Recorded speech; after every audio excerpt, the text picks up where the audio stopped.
What it do, my people? This is your boy OMD-300, and this is the Corner Store Podcast coming to you live from the San Fernando Valley. I stumbled my words like a weird motherfucker right now, but it's all good. Your boy just chilling. I was gonna go on at 10 p.m., but I decided to go on early because I got something to do, so I got to take my ass to bed. But thank you for coming to the Corner Store Podcast. It's going to be a short 30-minute show tonight. Thank you for coming and checking me out. There's nobody in the live right now, but I know somebody will see this eventually. So whoever watches this, please like, comment, and subscribe. Hit that like button and also hit that notification bell so you'll know whenever my show is live. It helps me and helps the algorithm so I can keep going and trying to keep bringing the little things that I talk about and some of the subjects that I broach on this podcast. Thank you for checking me out. Once again, this is episode 72 of the Corner Store Podcast. Recently, this was my birthday week. September 4th is my birthday. I just turned 57 years old. And that is actually a milestone in a city like Los Angeles, a big city, a town where, let me just put it this way, where growing up is probably harder than to do, just like in most big cities like Los Angeles, New York, Chicago, Philadelphia, even Boston. Boston's probably not the hugest metropolitan, but it's a big city nevertheless. Pittsburgh, Pennsylvania, for that matter. Even Seattle, Washington. San Francisco, which has just turned into San Francisco, just don't look the same no more.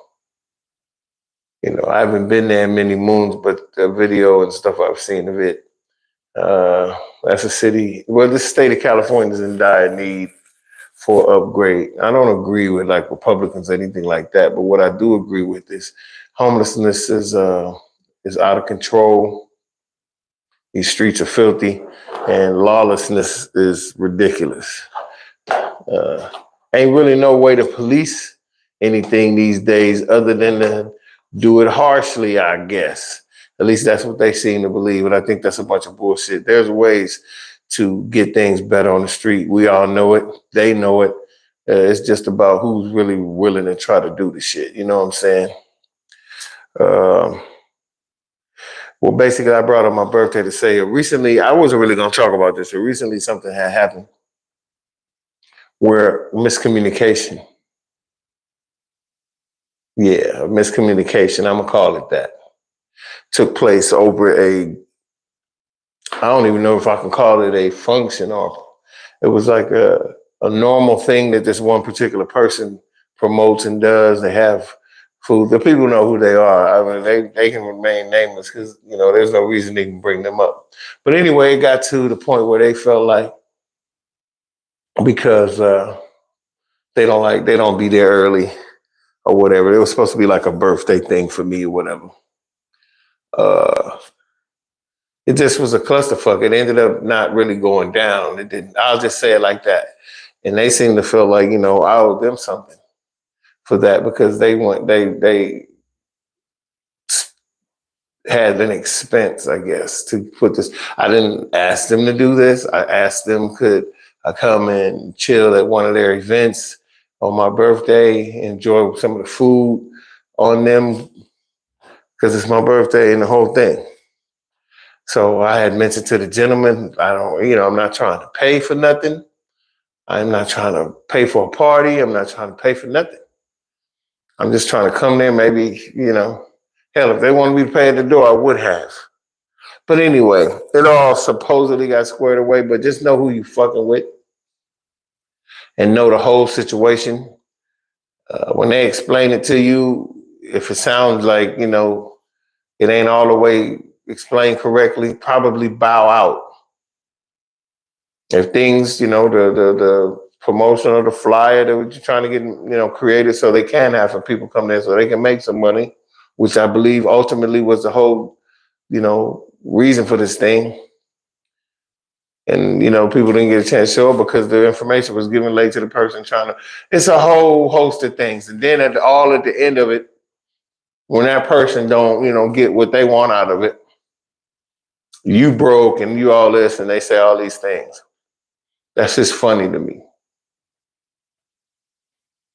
I'm doing way more than anybody could ever imagine.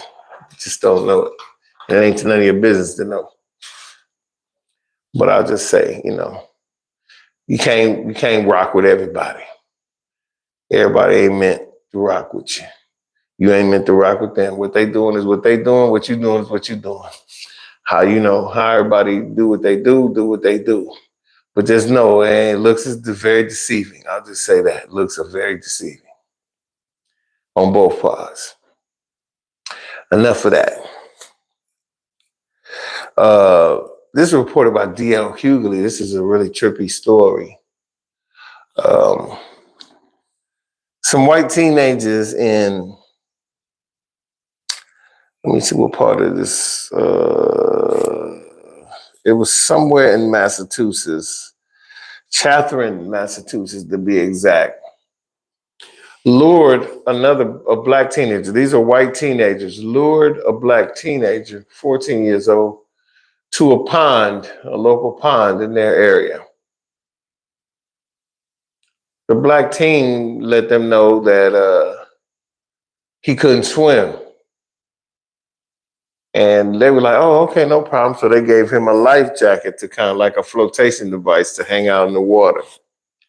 Once the kid got in the water, these kids proceeded this was all a plan from the beginning to get this kid in the water. They were racist as hell, started throwing rocks at the boy. And one kid jumped in the water and tried to push him down under the water, as well as pull his legs under the water while yelling George Floyd. And the other kids laughed. The other white kids laughed and threw rocks at him. Only a passerby, somebody else who was there at the lake, saw it and put a stop to it. Or there's a possibility this chick could have got drowned and those kids would have walked off and committed murder and probably got a slap on the wrist. I don't know what they're going to get now, but this kid who was the one who was actually doing a physically grabbing to pull the kid down has been charged with attempted something. I don't know if it's attempted murder. It might be. But yeah, they, from what they're saying, it was a summer trip or a swimming trip at Goose Pond in Catherine, Massachusetts. And he invited the black child with friendship, but called him racial slurs and tried to drown him once they got him in the water, knowing he couldn't swim.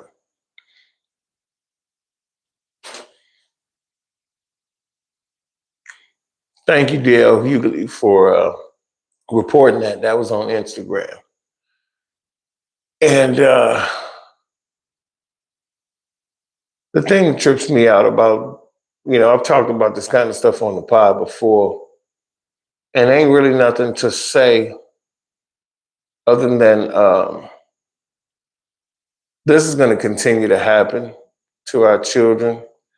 We either have to do some type of separation of church and state, and that's a metaphor, meaning we got to separate from them and not have relationships with them.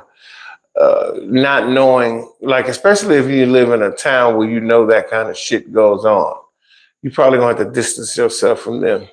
Don't let this sundown city shit, that need to get handled. Maybe it'll start a whole bunch of crazy shit going on in this country, small pockets of firefights, all kind of weirdo shit, which I do not, and I do not support that. The problem is when you black and you say stuff like that or talk about fighting back, they call you a radical. We're supposed to sit here and take our children going out and being lured into situations where they could be harmed, by another race. Our kids are just trying to fit in. Our kids are just trying to be a part of America. And all this stuff going on. This shit is being taught at home by these kids' parents. Their parents would do that to you if they could. You're not going to do it to me. And speaking of everybody else out there, just I'm talking about this. A lot of motherfuckers take me for bad because I'm a nice guy and I laugh and I joke. And I had you on my pod and all that. You don't fucking know who I am. You don't know me. You don't know what I've been through. You don't know who I know. Don't assume nothing. And that goes for racists. That goes for my own people. Because a lot of times my people is real good at trying to intimidate and say all these different things. I'm all about fairness. I could have been an asshole about a situation I mentioned earlier and just said, fuck y'all, I don't know what y'all talking about, and da-da-da. Instead, I bit the bullet and really gave them something they didn't deserve or should have got from me.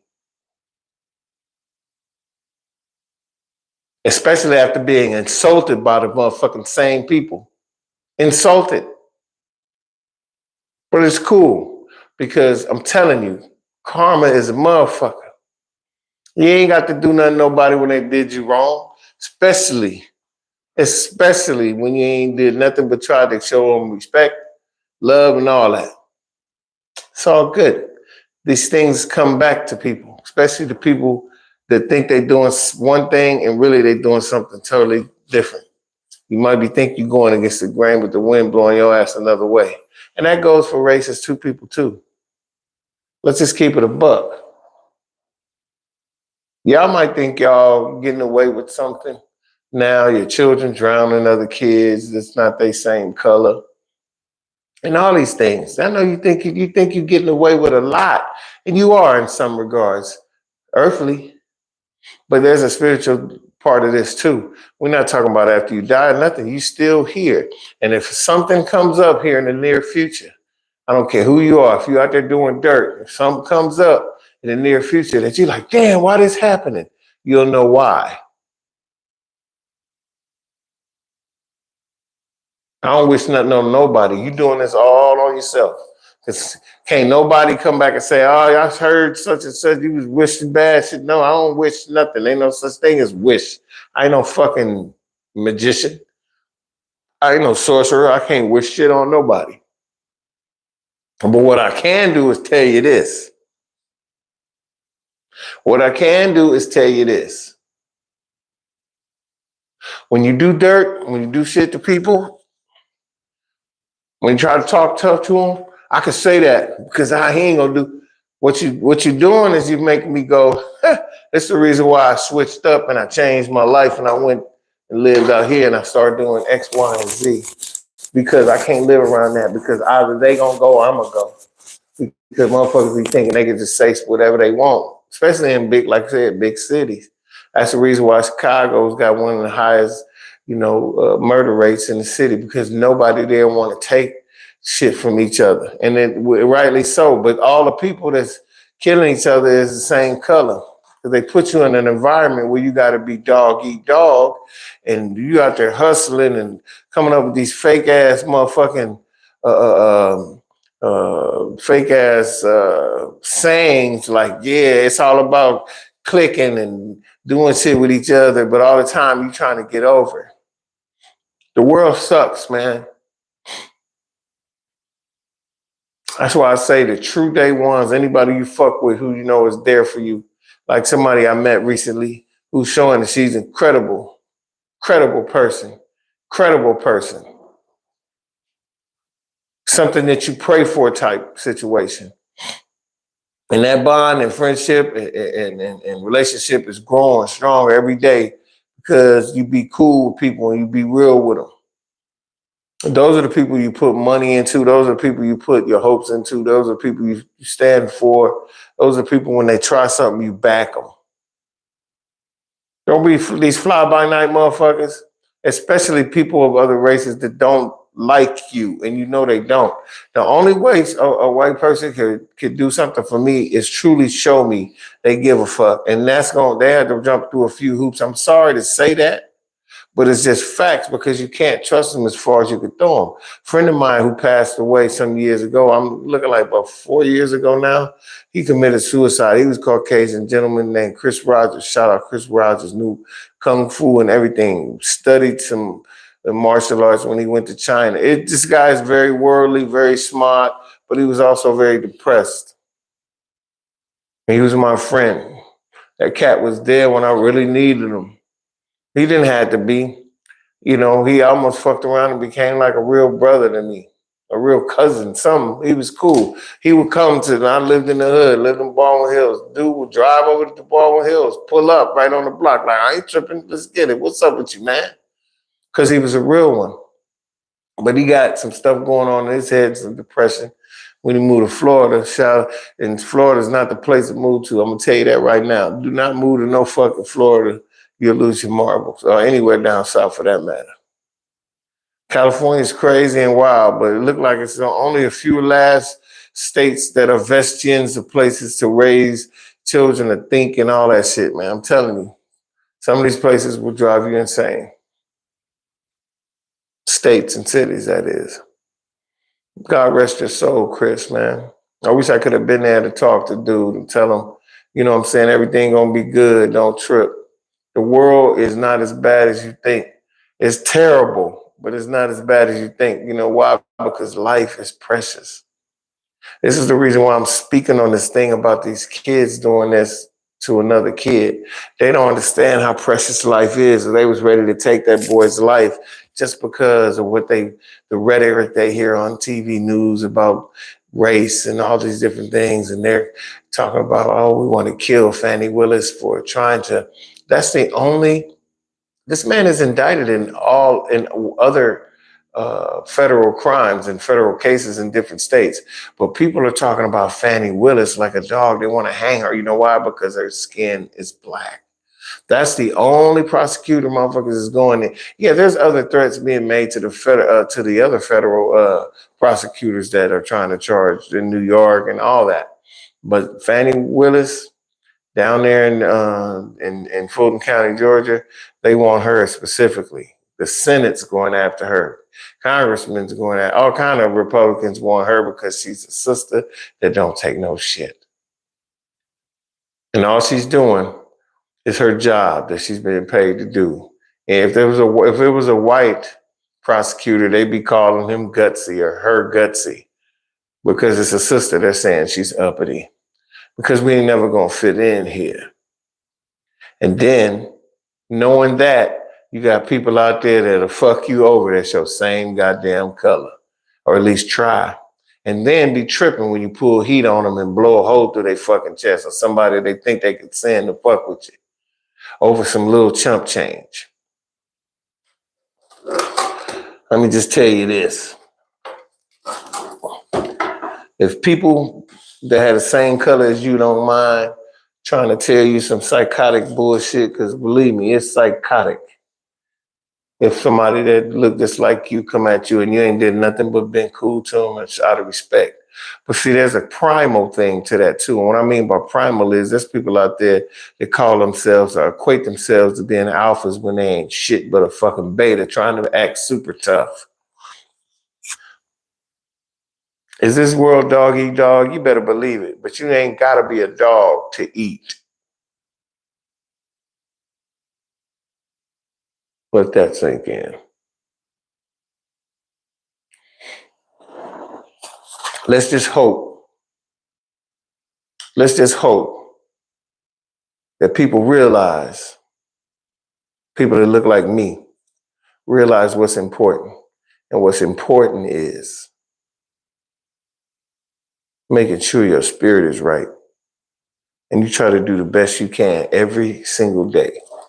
Love on your family. Love on your family. Love on your friends who you consider family and know to be like family. And do whatever you got to do. Do whatever you got to do to make it in this world. Because you're supposed to make it. You're supposed to make it. It's a short one tonight, y'all. I got to get up out of here. It's your boy OMD. It was kind of some words from the heart. Ain't too much I'm talking about. NFL started tonight. Kansas City Chiefs played the Detroit Lions. And guess what? The Detroit Lions went into Kansas City and won 21-20. Pretty good game, NFL. I talk a lot of shit about the NFL. And I noticed that the NFL has noticed that people be talking about it might be scripted.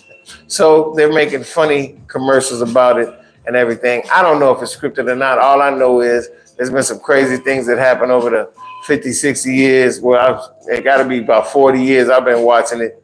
And some of the shit been questionable. So, but it's an exciting game. Opening game was good. That's all I'm going to say about sports. And it's your boy, episode 72, Corner Store Podcast in the can. I'm about to get my ass in the crib and take a little siesta.